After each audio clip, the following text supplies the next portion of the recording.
Merci, Seigneur, pour le souffle de vie que tu m'accordes en ce moment. Merci pour ta fidélité qui se renouvelle chaque matin et pour ta paix qui dépasse toute intelligence. Dieu d'amour et de miséricorde, je te rends grâce pour les bénédictions visibles et invisibles. Tout ce que je suis et tout ce que j'ai vient de toi. Seigneur, mon cœur déborde de reconnaissance pour ton pardon et ta grâce. Merci pour les joies, les épreuves et les leçons qui m'enseignent à te faire confiance. Je viens, Seigneur, avec humilité et foi pour chercher ta face. Viens remplir cet instant de ta lumière et de ta paix. Père, je me présente devant toi, comme un enfant devant son Père, confiant dans ton amour infini. Guide-moi et fortifie-moi en ce moment de prière. Seigneur, toi qui sondes les cœurs et connais mes pensées, je me tiens devant toi, ouvert à ta présence et à ta parole. Merci, Seigneur, pour le souffle de vie que tu m'accordes en ce moment. Merci pour ta fidélité qui se renouvelle chaque matin et pour ta paix qui dépasse toute intelligence. Dieu d'amour et de miséricorde, je te rends grâce pour les bénédictions visibles et invisibles. Tout ce que je suis et tout ce que j'ai vient de toi. Seigneur, mon cœur déborde de reconnaissance pour ton pardon et ta grâce. Merci pour les joies, les épreuves et les leçons qui m'enseignent à te faire confiance. Évangile selon Matthieu, chapitre 1. Généalogie de Jésus-Christ, fils de David, fils d'Abraham. Abraham engendra Isaac. Isaac engendra Jacob. Jacob engendra Juda et ses frères. Juda engendra de Tamar, Pharès et Zara. Pharès engendra Esrom. Esrom engendra Aram. Aram engendra Aminadab. Aminadab engendra Naasson. Naasson engendra Salmon. Salmon engendra Boaz de Rahab. Boaz engendra Obed de Ruth. Obed engendra Isaïe. Isaïe engendra David. Le roi David engendra Salomon de la femme d'Uri. Salomon engendra Roboam. Roboam engendra Abia. Abia engendra Asa. Asa engendra Josaphat. Josaphat engendra Joram. Joram engendra Ozias. Ozias engendra Joatam. Joatam engendra Akaz. Akaz engendra Ézéchias. Ézéchias engendra Manassé. Manassé engendra Amon. Amon engendra Josias. Josias engendra Jéconias et ses frères au temps de la déportation à Babylone. Après la déportation à Babylone, Jéconias engendra Salatiel. Salatiel engendra Zorobabel. Zorobabel engendra Abiud. Abiud engendra Eliakim. Eliakim engendra Azor. Azor engendra Sadok. Sadok engendra Hakim. Hakim engendra Eliud. Eliud engendra Éléazar. Éléazar engendra Mathan. Mathan engendra Jacob. Jacob engendra Joseph, l'époux de Marie, de laquelle est né Jésus, qui est appelé Christ. Il y a donc en tout 14 générations depuis Abraham jusqu'à David, 14 générations depuis David jusqu'à la déportation à Babylone, et 14 générations depuis la déportation à Babylone jusqu'au Christ. Voici de quelle manière arriva la naissance de Jésus-Christ. Marie, sa mère, ayant été fiancée à Joseph, se trouva enceinte par la vertu du Saint-Esprit avant qu'ils eussent habité ensemble. Joseph, son époux, qui était un homme de bien et qui ne voulait pas la diffamer, se proposa de rompre secrètement avec elle. Comme il y pensait, voici un ange du Seigneur lui apparut en songe et dit : « Joseph, fils de David, ne crains pas de prendre avec toi Marie, ta femme, car l'enfant qu'elle a conçu vient du Saint-Esprit. Elle enfantera un fils, et tu lui donneras le nom de Jésus. C'est lui qui sauvera son peuple de ses péchés. Tout cela arriva afin que s'accomplisse ce que le Seigneur avait annoncé par le prophète. Voici, la Vierge sera enceinte, elle enfantera un fils, et on lui donnera le nom d'Emmanuel, ce qui signifie Dieu avec nous. Joseph s'étant réveillé, fit ce que l'ange du Seigneur lui avait ordonné, et il prit sa femme avec lui. Mais il ne la connut point, jusqu'à ce qu'elle eût enfanté un fils, auquel elle donna le nom de Jésus.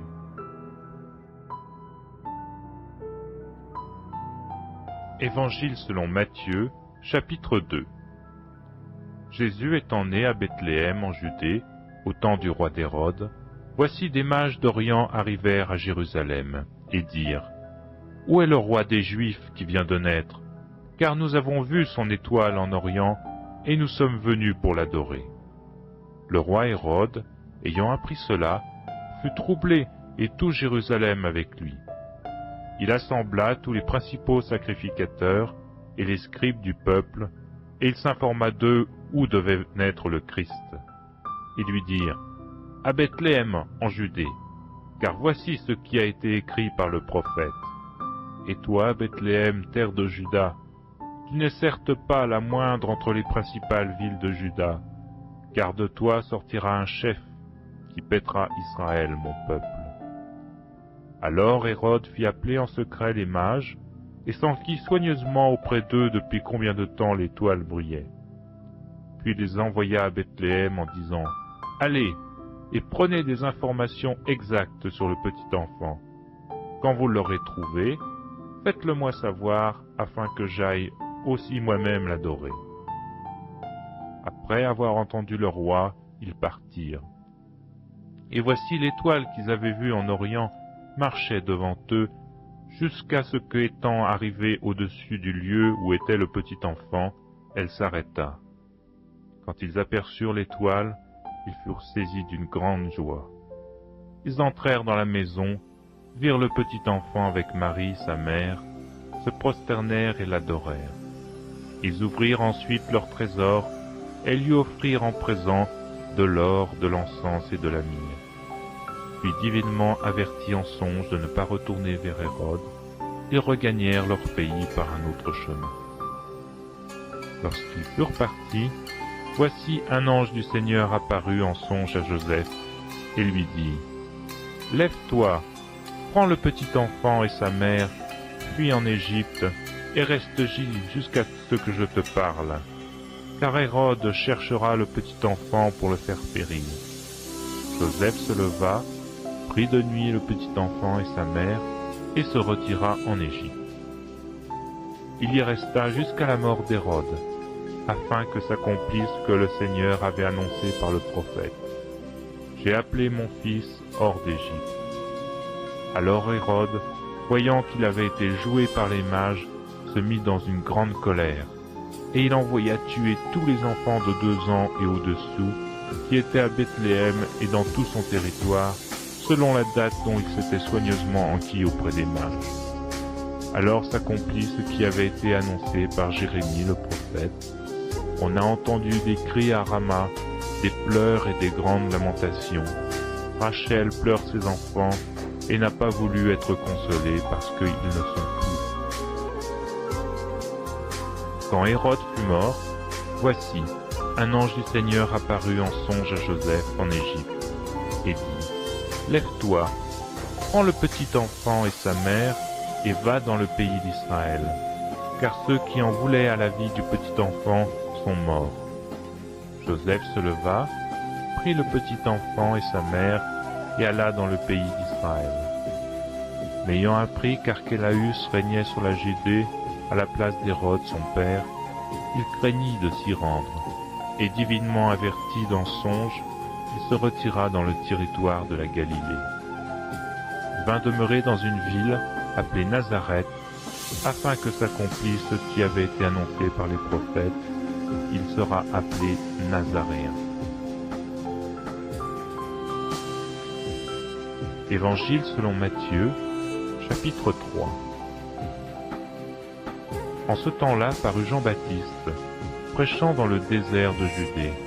Il disait, « Repentez-vous, car le royaume des dieux est proche. » Jean est celui qui avait été annoncé par Ésaïe le prophète, lorsqu'il dit, « C'est ici la voix de celui qui crie dans le désert. Préparez le chemin du Seigneur, aplanissez ses sentiers. » Jean avait un vêtement de poil de chameau et une ceinture de cuir autour des reins. Il se nourrissait de sauterelles et de miel sauvage. Les habitants de Jérusalem, de toute la Judée et de tout le pays des environs du Jourdain se rendaient auprès de lui et, confessant leurs péchés, ils se faisaient baptiser par lui dans le fleuve du Jourdain. Mais voyant venir à son baptême beaucoup de pharisiens et de sadducéens, il leur dit, « Race de vipères, qui vous a appris à fuir la colère à venir? Produisez donc du fruit digne de la repentance, et ne prétendez pas dire en vous-même, « Nous avons Abraham pour père », car je vous déclare que de ces pierres-ci, Dieu peut susciter des enfants à Abraham. Déjà la cognée est mise à la racine des arbres. Tout arbre donc qui ne produit pas de bons fruits sera coupé et jeté au feu. Moi, je vous baptise d'eau, pour vous amener à la repentance. Mais celui qui vient auprès moi est plus puissant que moi, et je ne suis pas digne de porter ses souliers. Lui, il vous baptisera du Saint-Esprit et de feu. Il a son vent à la main, il nettoiera son aire, et il amassera son blé dans le grenier, mais il brûlera la paille dans un feu qui ne s'éteint point. Alors Jésus vint de la Galilée au Jourdain vers Jean, pour être baptisé par lui. Mais Jean s'y opposait, en disant, « C'est moi qui ai besoin d'être baptisé par toi, et tu viens à moi ?» Jésus lui répondit, « Laisse faire maintenant, car il est convenable que nous accomplissions ainsi tout ce qui est juste. » Et Jean ne lui résista plus. Dès que Jésus eut été baptisé, il sortit de l'eau. Et voici les cieux s'ouvrirent, et il vit l'Esprit de Dieu descendre comme une colombe et venir sur lui. Et voici une voix fit entendre des cieux ces paroles, « Celui-ci est mon Fils bien-aimé, en qui j'ai mis toute mon affection. » Évangile selon Matthieu, chapitre 4. Alors Jésus fut emmené par l'Esprit dans le désert, pour être tenté par le diable. Après avoir jeûné 40 jours et 40 nuits, il eut faim. Le tentateur s'étant approché lui dit, « Si tu es fils de Dieu, ordonne que ces pierres deviennent des pains. » Jésus répondit, « Il est écrit, l'homme ne vivra pas de pain seulement, mais de toute parole qui sort de la bouche de Dieu. » Le diable transporta dans la ville sainte, le plaça sur le haut du temple et lui dit, « Si tu es fils de Dieu, jette-toi en bas, car il est écrit, il donnera des ordres à ses anges à ton sujet, et ils te porteront sur les mains, de peur que ton pied ne heurte contre une pierre. » Jésus lui dit, « Il est aussi écrit, tu ne tenteras point le Seigneur ton Dieu. » Le diable le transporta encore sur une montagne très élevée, lui monta tous les royaumes du monde et leur gloire, et lui dit, « Je te donnerai toutes ces choses si tu te prosternes et m'adores. » Jésus lui dit,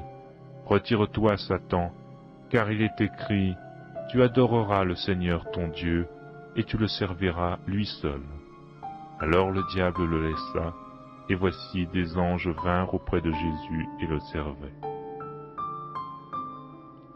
Jésus, ayant appris que Jean avait été livré, se retira dans la Galilée.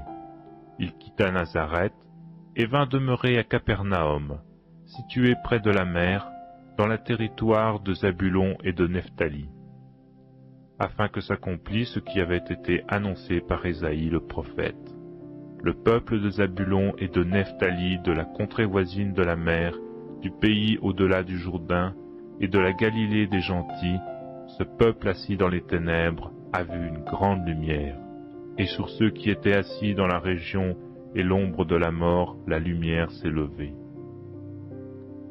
Dès ce moment, Jésus commença à prêcher et à dire, « Repentez-vous, car le royaume des cieux est proche. » Comme il marchait le long de la mer de Galilée, il vit deux frères, Simon, appelé Pierre, et André son frère, qui jetaient un filet dans la mer, car ils étaient pêcheurs.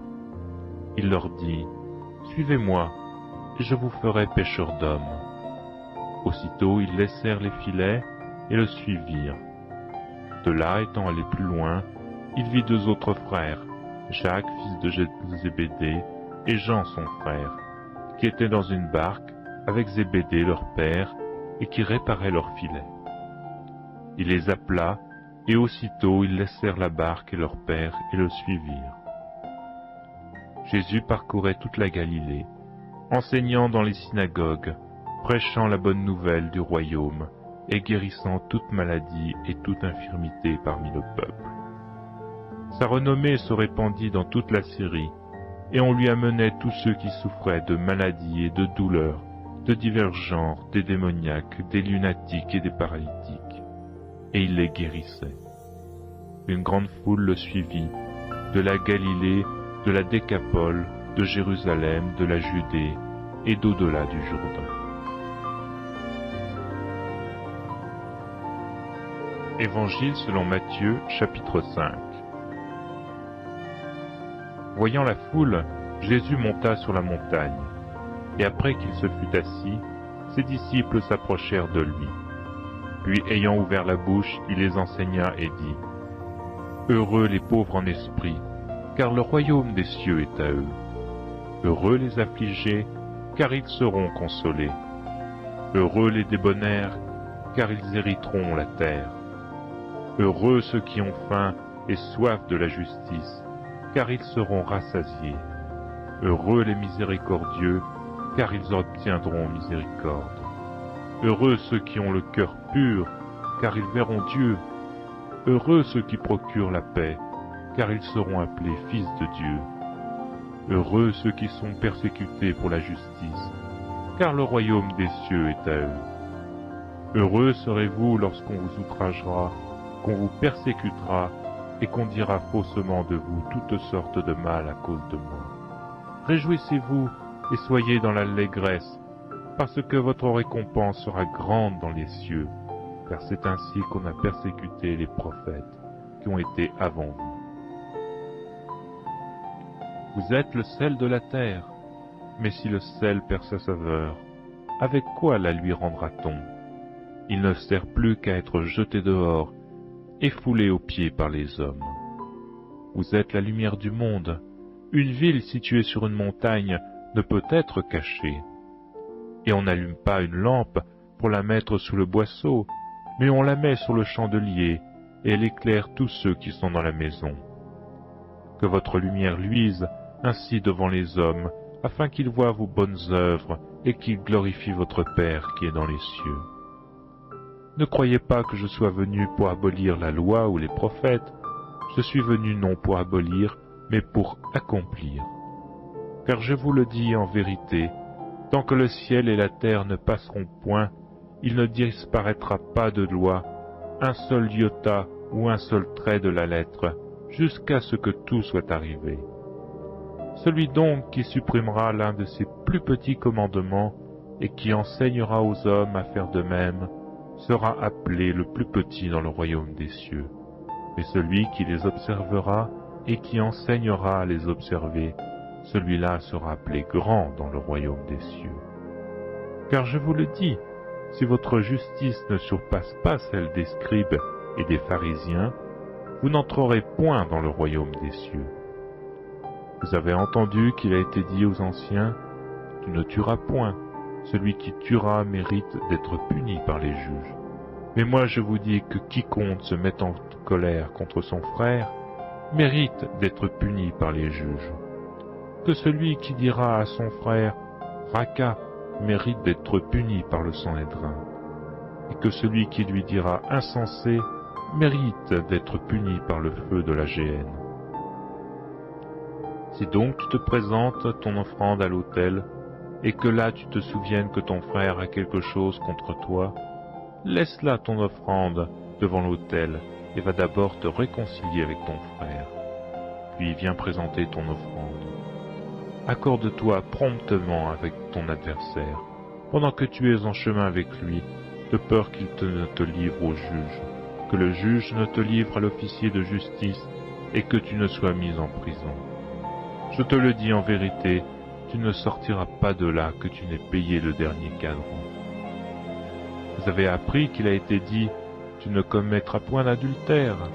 Mais moi je vous dis que quiconque regarde une femme pour la convoiter a déjà commis un adultère avec elle dans son cœur. Si ton œil droit est pour toi une occasion de chute, arrache-le et jette-le loin de toi, car il est avantageux pour toi qu'un seul de tes membres périsse et que ton corps entier ne soit pas jeté dans la géhenne. Et si ta main droite est pour toi une occasion de chute, coupe-la et jette loin de toi. Car il est avantageux pour toi qu'un seul de tes membres périsse et que ton corps entier n'aille pas dans la géhenne. Il a été dit que celui qui répudie sa femme lui donne une lettre de divorce. Mais moi je vous dis que celui qui répudie sa femme, sauf pour le cas d'infidélité, l'expose à devenir adultère, et que celui qui épouse une femme répudiée commet un adultère. Vous avez encore appris qu'il a été dit aux anciens, « Tu ne parjuras point, mais tu t'acquitteras envers le Seigneur de ce que tu as déclaré par serment. » Mais moi je vous dis de ne point jurer autrement, ni par le ciel parce que c'est le trône de Dieu, ni par la terre parce que c'est son marchepied, ni par Jérusalem parce que c'est la ville du grand roi. Ne jure pas non plus par ta tête, car tu ne peux rendre blanc ou un noir un seul cheveu. Que votre parole soit oui, oui, non, non. Ce qu'on y ajoute vient du malin.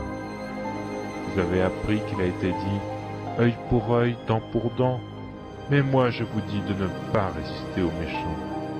Si quelqu'un te frappe sur la joue droite, présente-lui aussi l'autre. Si quelqu'un veut plaider contre toi et prend ta tunique, laisse-lui encore ton manteau.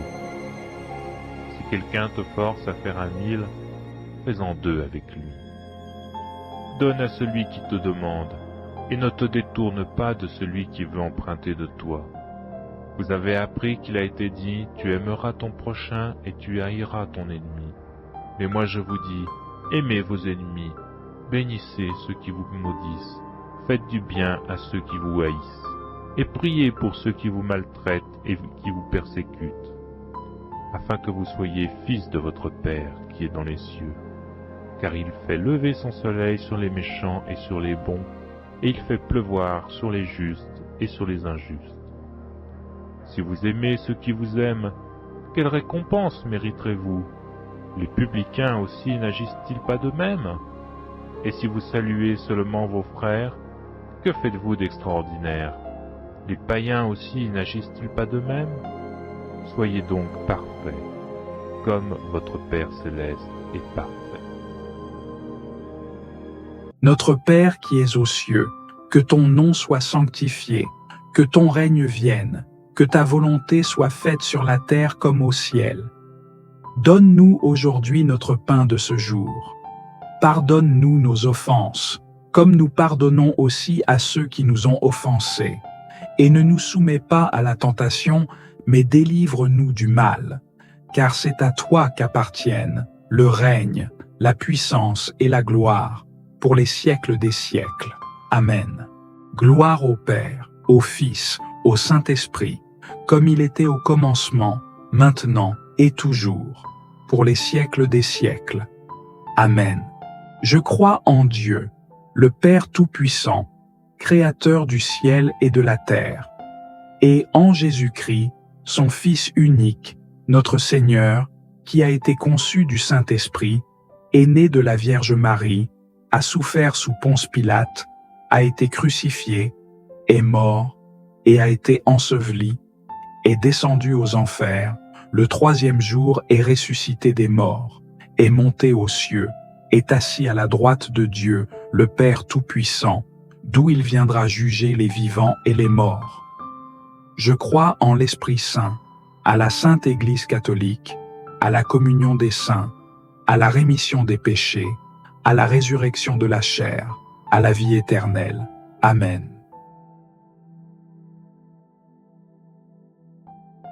Je lève mes yeux vers les montagnes. D'où me viendra le secours?